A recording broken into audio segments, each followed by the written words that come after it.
Bagaimana cepat mengingat sesuatu? Itu yang ditampilkan oleh Quran. Kalau Anda ingin mengeksplor potensi pengetahuan sampai jadi luar biasa, maka Allah mengajarkan cara-cara itu yang akan dibahas. Cuman masalahnya, waktu kita itu tinggal 5 menit lagi. Itu masalahnya. Padahal saya ingin kasih contoh nih. Ini teorinya, ini contohnya, ini prakteknya. Hasilnya jadi begini. Ibnu Sina, Al-Kindi, Al-Farabi, Al-Ghazali, Al-Battani, ya, Ibnu Battuta dan sebagainya, saya turunkan. 5 menit cukup insyaallah? Cukup, baik. Baik, ini saya nggak bahas dulu ya, karena waktunya terbatas ya. Nanti saya bahas di malam Jumat insyaallah Al-Quran Sunnah Solution. Saya simpan di sini. Baik, silahkan Mas. Jazakallah khair. Semoga Allah muliakan antum. Satu, baik. Satu, cara cepatnya. Cara cepat ini Bapak Ibu bisa praktekkan kepada anak-anaknya nanti ya. Kita harus yakini karena ini Allah yang menginformasikan. Kita dikasih pengetahuan, kewajiban kita adalah memaksimalkan pengetahuan ini untuk mengoptimalkan fungsi kehidupan di dunia. Kita kan hidup di dunia butuh pengetahuan. Ya, bagaimana mengoptimalkannya? Ini saya percepat. Satu, yang standar dulu, standar. Quran surah Al-Alaq ayat yang pertama. Iqra bismi rabbikal ladzi khalaq. Secara sederhana, baca diartikan belajar. Orang Arab sekarang kalau menyebut Iqra, aina taqra, maksudnya aina tadrus, di mana belajar. Maka yang pertama, maaf kalau Anda muslim, Anda beriman, ya, beriman kepada Allah, yakin dengan kesempurnaan diri kita, kewajiban pertama untuk memaksimalkan pengetahuan, tidak boleh ada orang Islam yang tidak belajar, mesti belajar. Kemudian diturunkan lewat hadis Nabi sallallahu alaihi wasallam, lihat cara belajarnya, perhatikan caranya. Awas, bukan biasa. Talabul ilmi fardhatun ala kulli muslim. Belajar, menuntut pengetahuan, ilmu. Nabi mengatakan talabul ilmi. Nah, ini yang mau saya garis bawahi. Ini kadang-kadang suka jarang diterangkan syarahnya secara mendetil. Al-ilmu, talabul ilmi, mencari ilmu. Apa artinya ilmu? Dalam istilah bahasa Arab, cuma ada dua pendekatan makna pada ilmu. Satu al-fahmu, kedua al-idrak. Al-ilmu huwa al-fahmu wal-idrak. Ini yang standar nih. Ilmu itu artinya paham, fahmu, paham. Yang kedua idrak, dijangkau dan dikuasai. Jadi kalau bapak, ibu, atau anaknya misalnya disekolahkan dimanapun, jangan cukupkan hanya hadir di sekolah saja. Jangan cukupkan ditempatkan dia duduk di dalam kelas, jangan. Itu bukan sifat muslim. Sifat muslim itu ketika belajar, cek kembali, paham nggak yang dipelajari? Dikuasai nggak pengetahuannya? Jangan biarkan Anda datang cuma ke kampus, ke sekolah untuk duduk, apalagi duduk paling belakang, nggak mau nanya, terus pulang. Lihat, pelajari, pahami. Kenapa rumusnya begini? Kenapa fisika begini? Kenapa hukum gaya F1 sama dengan F2? Kenapa gaya ada tekanan F sama dengan berbanding lurus dengan P? Apa hukum Pascalnya? Kenapa bisa begini? Modifikasi lagi, keluarkan rumus cepatnya. Itu sifat muslim. Hadirkan dalam kehidupan. Ya, jadi apa yang Anda ingin pelajari, jangan cukupkan sampai dengan tahu, kita mesti paham. Apalagi yang dipelajari adalah ilmu-ilmu agama, maka berubah kalimatnya langsung dari fahmu jadi fiqhun, fikih. Fiqhun. Kalau Anda ingin berusaha sampai paham, maka diawali dengan tak di depannya, tak tambah tak. Kalau semangat Anda berlipat, ingin benar-benar paham, berlipat semangatnya, tambahkan tasydid sebelum huruf akhirnya. Pakai kaf, tasydidkan. Maka dari fikih jadi tafaqqaha, ya tafaqqahu, tafaqquh. Muncul Quran surah ke-9 At-Taubah, ayat ke-122, paling kiri sebelah bawah di mushaf. Tafaqquh. Falaula nafara min kulli firqatin minhum ta'ifatun liyatafaqqahu fid-din. Wa ma kana al-mu'minuna liyanfiru kaffah. Tidak semestinya semua orang beriman berjuang ke medan perang semua. Falaula nafara min kulli firqatin minhum ta'ifah. Mesti ada sekelompok orang yang berkonsentrasi di antara mereka, orang-orang beriman. Apa konsentrasinya? Liyatafaqqahu fid-din, untuk mendalami ad-din. Langsung menggunakan tafaqquh. Yang didalami apa? Ad-din.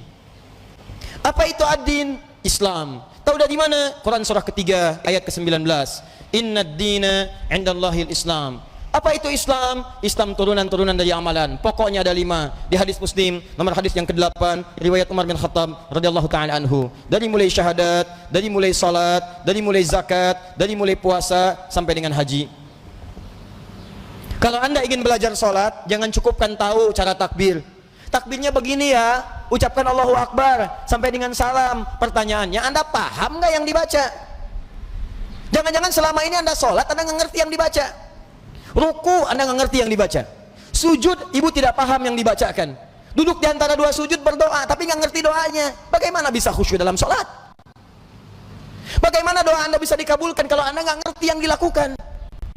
Anda kerja urusan dunia saja, Anda sampai sekolah supaya paham Pak. Ikut training, stadium general, macam-macam supaya paham pekerjaan. Begitu Anda kerja, terima gaji 10 juta, meninggal. Ini urusan akhirat abadi kita. Dibawa sampai ke akhirat, kita yakini itu. Masa urusan akhirat kita biasa-biasa aja? Tuh lihat Abu Bakar, sahabat Nabi, kurang apa lagi? Sahabat Nabi, dari awal, mertua Nabi, hidupnya dengan Nabi, hijrahnya mendampingi Nabi, wafatnya dikubur di samping Nabi. Saking pahamnya dengan sholat, takbir, Allahu Akbar, gemetaran tangannya. Ditanya kenapa? Saya mengatakan Allahu Akbar, saya komitmen Allah yang paling besar, tapi saya takut ketika mengucapkan itu saya pernah merasa besar dalam kehidupan. Sombong dari orang lain, merasa besar kepala dalam pasangan, merasa yang paling hebat dalam kehidupan, atau yang paling khusyuk dalam sholat. Saya takut, gemetaran Pak, saking pahamnya Allahu Akbar. Kita beda tipis tuh, ke puncak subuh-subuh gemetaran juga. Ya kita mau sampai kapan sholat gak paham? Haji itu, dari sekian yang haji berangkat, paham gak yang dikerjakan? Tawaf dibaca bolak-balik, ngerti gak? Paham gak bacaannya? Saya kadang-kadang suka merasa sedih deh kalau situasi tawaf itu. Kenapa sih travel tidak mengajarkan sesuatu yang maksimal? Ayo, Anda akan ditanya oleh Allah Subhanahu wa taala. Mereka tuh sudah jual kebunnya, ada jual tanahnya, ada jual pakaian-pakaian untuk datang ke sana. Mereka punya hak untuk berhaji dengan benar. Jangan bebani dengan sesuatu yang tidak ada maksimal gitu. Itu kan doa tawaf cuma 2. Doa tawaf itu 2, Pak. 1 dari Hajar Aswad ke Maqam Ibrahim. Subhanallah, walhamdulillah, wala ilaha illallah, wallahu akbar. Itu ada kisahnya. Kalau bacanya benar, maka Allah akan anugerahkan jawaban doa setiap yang diminta, seperti Allah mengabulkan permintaan Nabi Ibrahim. Itu ada di surah Maryam kisahnya. Ada. Dari ayat 47 sampai ayat 50-nya. Ada kisahnya. Makanya kita berhenti di Maqam Ibrahim. Dari Maqam Ibrahim sampai dengan ke Rukun Yamani, bebas mau minta apa aja. Nggak ada doa spesifik. Bahkan boleh pakai bahasa Indonesia. Karena itu kita ditunggu. Makanya belajar dulu fikihnya. Ini saya bacanya gimana cara bacanya ini, subhanallah, alhamdulillah. Begitu Anda sampai Maqam Ibrahim, baca senyamannya. Minta, ada doa untuk orang tua. Mungkin ibu Anda sedang meninggal dunia, dia butuh doa. Ayah Anda di alam kubur butuh doa. Ayah Anda hidup butuh doa. Tetangga Anda, anak Anda, istri Anda, itu kan kita mintakan. Sampai ke Rukun Yamani, ke Hajar Aswad, doanya kemudian oleh Allah Subhanahu wa taala diarahkan kepada yang maksimal. Diseleksi lagi yang tadi, jangan-jangan minta tapi bukan kebutuhan, cuman keinginan, nggak ada maslahat. Makanya diarahkan kepada yang manfaat dunia dan manfaat akhirat. Rabbana atina fid dunya hasanah wa fil akhirati hasanah wa qina adzabannar. Sampai situ. Jadi yang tadi Anda minta itu benar nggak urusan dunianya? Jangan-jangan minta tapi nggak maslahat dunia. Maka oleh Allah yang bagus dunianya diberikan, yang ada maslahat akhiratnya diberikan, yang kurang baik diganti dengan yang lebih baik. Begitu caranya. Kasihan kadang mutar sampai lupa berapa putaran yang sudah dilalui. Ya, ada kisah hebat nih, saya sambil menutup sedikit. Tapi ini tidak harus ditiru caranya, tapi bagus sebetulnya contoh untuk kita. Ada anak muda Bu datang ke Ka'bah. Dia belum nikah tuh, cari dodo sampai ke sana. Sampai di Multazam, dia berdoa.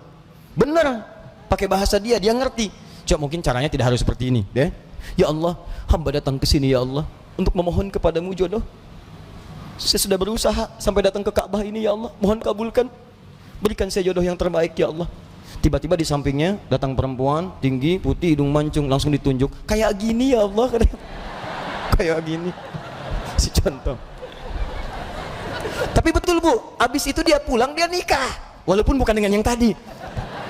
Dia nikah karena permintaan dia sesuai dengan apa yang dia butuhkan. Ya kenapa kita nggak minta dengan bahasa kita? Ada yang lebih unik, datang dia ke situ, bawa catatan. Ya Allah, hamba datang kemari banyak hutang ya Allah. Engkau maha tahu dengan keadaan hamba. Banyak hutangnya, tidak Anda sebutkan. Engkau juga paham. Tapi kalau tidak percaya, ini catatannya. Tempelin.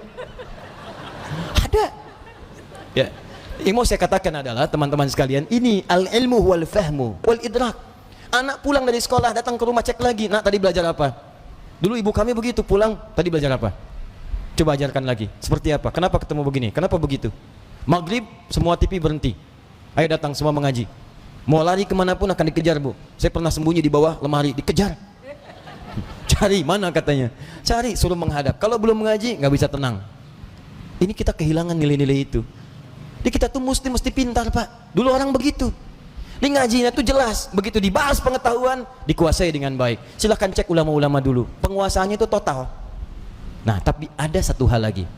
Jika Anda kerjakan ini, maka Anda akan mendapatkan percepatan pengetahuan dari Allah Subhanahu wa taala melampaui batas-batas pengetahuan biasa.